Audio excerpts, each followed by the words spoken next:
રાજ્યમાં પ્રથમ વખત કચ્છના અંજારમાં વ્યાજખોર ત્રિપુટી સામે ગુજસી ટોકનો ગુનો દાખલ થયા બાદ હવે પોલીસ દ્વારા મિલકતો કબજે કરવામાં આવી રહી છે. અગાઉ પ્લોટ અને ગાડી કબજે કરાયા બાદ ગુજસી ટોક હેઠળ વધુ 3 મકાન જપ્ત કરવામાં આવ્યા છે. અંજારના રિયા ગોસ્વામી, તેની બહેન આરતી અને તેના ભાઈ તેજસ સામે વ્યાજખોરીની અનેકવિધ ફરિયાદો નોંધાયેલી છે. વ્યાજના દૂષણમાં આપઘાતના બનાવો પણ બન્યા હતા. પ્રથમ વખત વ્યાજખોર ત્રિપુટી સામે ગુજસી ટોકની ફરિયાદ દાખલ કરવામાં આવી અને ગુજસી ટોક હેઠળ આરોપીઓએ ગુના આચરીને મેળવેલી મિલકતોની તપાસ કરવામાં આવી હતી. આ મિલકતો જપ્ત કરવા માટે એસપી સાગર વાઘમાર દ્વારા દરખાસ્ત તૈયાર કરી રાજ્ય પોલીસ ગૃહ વિભાગમાં મોકલવામાં આવી હતી. જ્યાંથી મંજૂરી મળતા અંજારા વોર્ડ નંબર 12માં પ્લોટ નંબર 38 દેવનગર ખાતેનું મકાન, પ્લોટ નંબર 132 ગંગોત્રી 2 અને મેઘપર બોરીચીમાં મકલેશ્વર નગરમાં આવેલ પ્લોટ નંબર 53માં મકાન કબજે કરવામાં આવ્યા છે. 3 મકાનોની સરકારી રાહે 39 લાખ જેટલી કિંમત નક્કી કરવામાં આવી છે. આ કામગીરીમાં ડીવાયએસપી અંજાર પીઆઈ સહિત જોડાયા હતા. આ પ્રમાણેની કાર્યવાહીથી ગુનેગારોમાં રીતસરનો ફફડાટ ફેલાઈ ગયો છે. અંજારના મેઘપર બોરીચી કેનાલ પાસે લૂંટનો બનાવ બન્યો હતો, જેમાં 2 યુવાન બાઇક પર વેલ્સપન કંપની નોકરી માટે જતા હતા. ત્યારે બાઇકની આગળ આરોપીઓએ મારકુટ કરી સોનાની ચેન, મોબાઈલ સહિતનો મુદ્દામાલ લૂંટી લીધો હતો.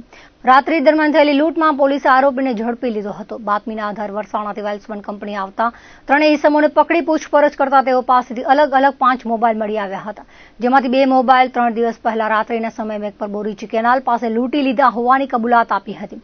ત્રણેયના કબજામાંથી મળી આવેલા મોબાઈલ કબજે લઈ આગળની કાર્યવાહી હાથ ધરવામાં આવી છે. પોલીસે રાજસ્થાનના દેવા ભીલ અને તેની સાથે કાયદાના સંઘર્ષમાં આવેલા 2 કિશોરને ઝડપી લીધા છે. પૂર્વ કચ્છમાં વ્યાજ વટાવનું દૂષણ અટકાવવા માટે પોલીસ દ્વારા ધાક બેસાડતી કાર્યવાહી કરવામાં આવતી હોવા છતાં વ્યાજખોરો હજુ પણ અંકુશમાં આવ્યા નથી. અવારનવાર વ્યાજખોરીની ફરિયાદો દાખલ થાય છે. હવે તો ગુજસી ટોકનો ઉપયોગ કરી મિલકતો પણ કબજે કરવામાં આવી રહી છે. તેવામાં વરસામેડી અને આદિપુરમાં વ્યાજખોરીનો બનાવ સામે આવ્યો છે. વરસામેડીમાં રહેતા ફરિયાદી મનોજ આહિરે જણાવ્યું હતું કે આરોપી આદિપુરના માવજી આહિર પાસેથી તેમણે વ્યાજે રૂપિયા લીધા હતા. ફરિયાદીએ આરોપી પાસેથી ધંધા માટે કુલ 65 લાખ રૂપિયા વ્યાજે લીધા હતા, જેમાં 98 લાખ રૂપિયા આરોપીએ બળજબરીથી કઢાવી લીધા છે. હજુ પણ 48 લાખ રૂપિયાની પઠાણી ઉઘરાણી કરી જાનથી મારી નાખવાની ધમકી આપવામાં આવી રહી છે, જેથી અંજાર પોલીસમાં ગુજરાત નાણાં ધીરનાર અધિનિયમની કલમ તળે ગુનો દાખલ કરવામાં આવ્યો છે. રાપર શહેરમાં પીવાના પાણી માટે એકમાત્ર કચ્છની નર્મદા બ્રાન્ચ કેનાલ પર આધાર રાખવો પડે છે. 1.5 મહિનાથી બંધ રહેલ કેનાલમાં પાણી ભરી રાખવામાં આવ્યું હતું, જે સલારીથી નંદાસર સુધીના વિસ્તારમાં પાણી અનામત રાખવામાં આવ્યું હતું. હવે કચ્છ કેનાલમાં સલીમગઢથી પાણી વહેતા કરવામાં આવ્યું છે, જે હજી 3 દિવસ બાદ નંદાસર આવશે. ધારાસભ્ય વિરેન્દ્રસિંહ જાડેજાની સૂચનાથી રાપર નગરપાલિકા દ્વારા પાલિકા પ્રમુખ અને ચીફ ઓફિસરના માર્ગદર્શન હેઠળ કેનાલમાં જેસીબી દ્વારા કાદવ તેમજ પડતર પાણી સાફ કરવામાં આવી રહ્યું છે, જેથી રાપર શહેરમાં 2-3 દિવસ પછી આવનારું પાણી ચોખ્ખું મળી રહેશે.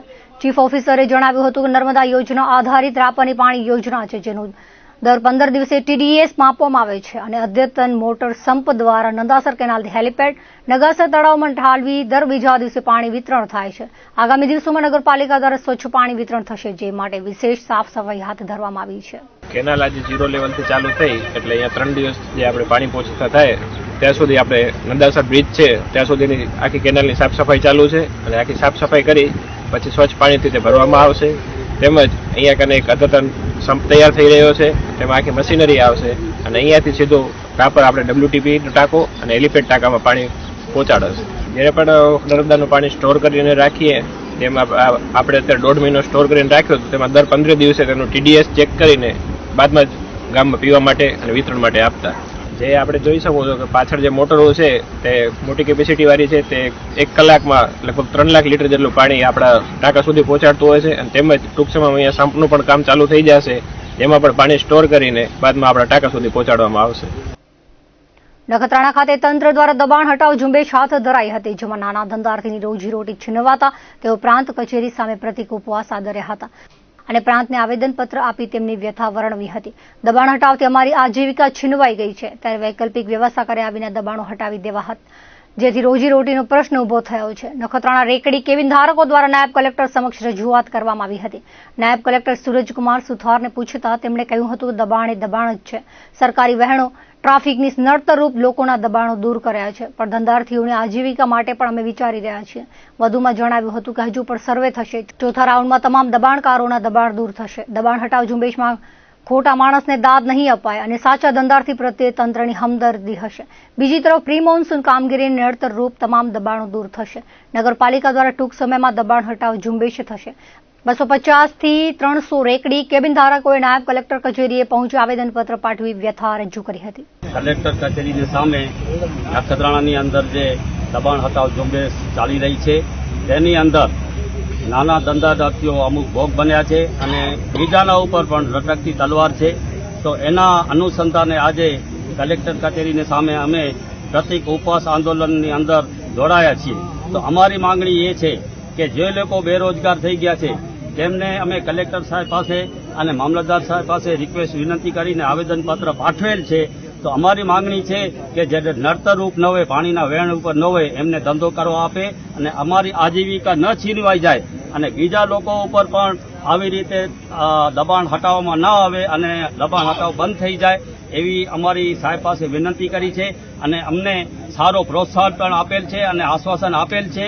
તો અમે સર્વે અધિકારીઓને આવેદનપત્ર આપેલ છે અને રિક્વેસ્ટ વિનંતી કરેલ છે અને અમને સર્વે પોલીસ ખાતા તરફથી પણ અમને પૂરો બંદોબસ્ત મળેલ છે અને આપણે શાંતિથી અહીંયા ઉપવાસ આંદોલન પર ઉતર્યા છીએ.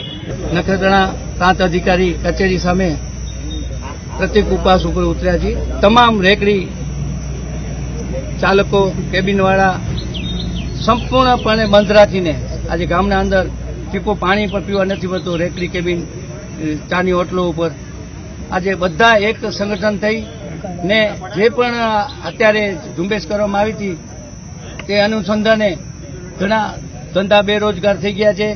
નીચે રોજ રોજનું કમાવનાર અને રોજ રોજનું ખાનાર વ્યક્તિ બહુ એકદમ જેને તકલીફ પડી છે.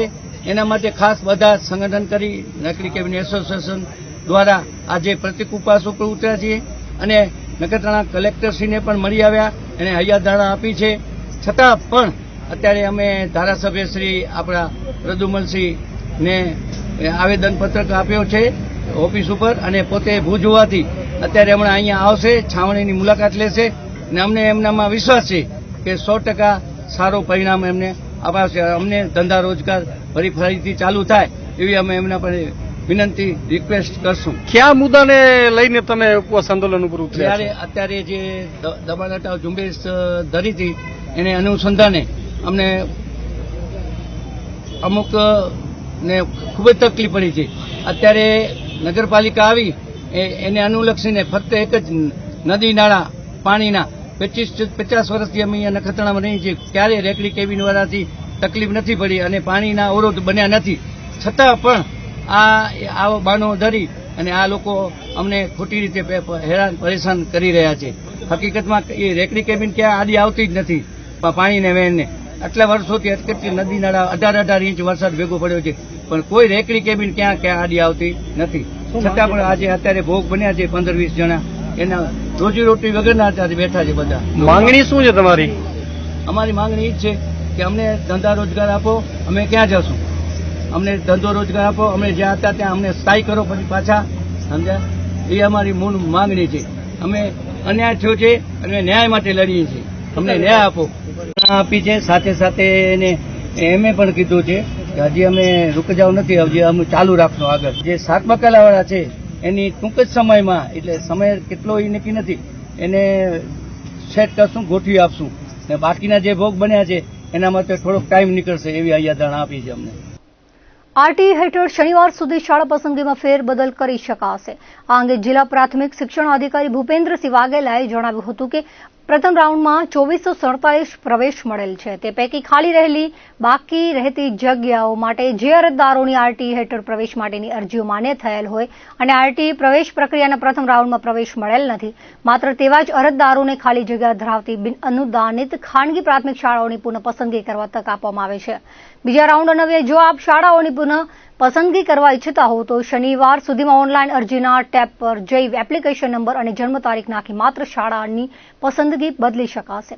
જે અરજદારો શાળાઓની પુનઃ પસંદગી કરવા ન માંગતા હોય તો તેઓ દ્વારા અગાઉ પસંદ કરેલ શાળાઓને માન્ય રાખી નિયમ અનુસાર બીજા રાઉન્ડની પ્રવેશ પ્રક્રિયા હાથ ધરવામાં આવશે.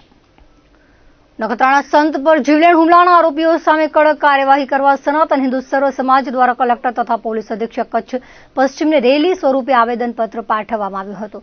નખત્રાણા નાગલપુર ફાટક પાસે ગરવા ગુરુ બ્રાહ્મણ સમાજના સમૂહ લગ્નમાં સંત રામગીરી બાપુ પર થયેલ જીવલેણ હુમલા સંબંધે બેદરકારો સામે કડક કાર્યવાહી કરવા રેલી સ્વરૂપે સનાતન હિન્દુ સર્વ સમાજ દ્વારા પાઠવવામાં આવ્યું હતું. ઘટનાને વખોડી સંત પર થયેલા હુમલા સંબંધે સર્વે સનાતન હિન્દુ સમાજના આગેવાનો વિશાળ સંખ્યામાં હિન્દુ સમાજ તથા સનાતન સમાજ વતી આવેદનપત્ર આપ્યું હતું. મુખ્ય આરોપીઓ ઉપર અગાઉ પણ વિવિધ પોલીસ સ્ટેશનોમાં અનેક કેસો નોંધાયેલા છે, જેથી પાસા તળે તથા જિલ્લા હદ પારની કાર્યવાહી કરવા માંગ કરાઈ હતી. દર્શક મિત્રો, આ હતા અત્યાર સુધીના કચ્છ ઉદય ટીવી સમાચાર. ફરી મળીશું નવા સમાચારો સાથે, નવી અપડેટ સાથે. ત્યાં સુધી મને રજા આપશો. નમસ્કાર.